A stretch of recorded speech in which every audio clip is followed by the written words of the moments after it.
nak datang, cepat datang wahai setan. Hari ini aku duduk last, engkau datang jangan bagi aku malu. Mari engkau setan, engkau datang depan aku. Kalau kau berani, engkau setan, aku tahu asal usul.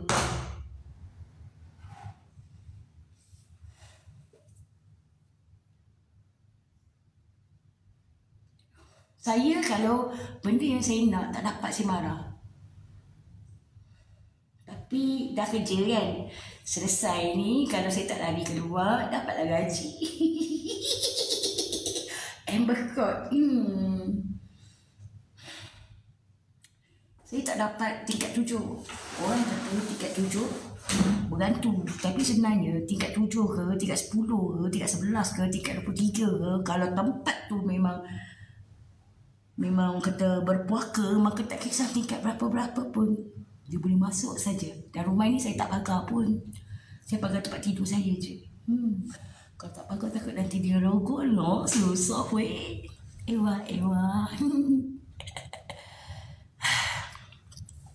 Okay, kita senyap seketika. Sebab saya tak berhati ni, tak ada bunyi pun. Tadi bunyi masa tidur ni. Saya terlelap serap jam. Saya tidur di pukul berapa Pukul 11 siang. Saya tidur penat. Saya memanjat bukit untuk orang. Ewa. Okay.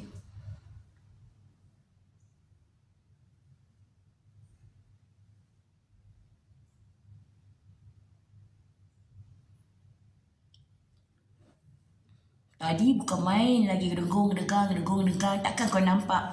Kau nampak apa setan?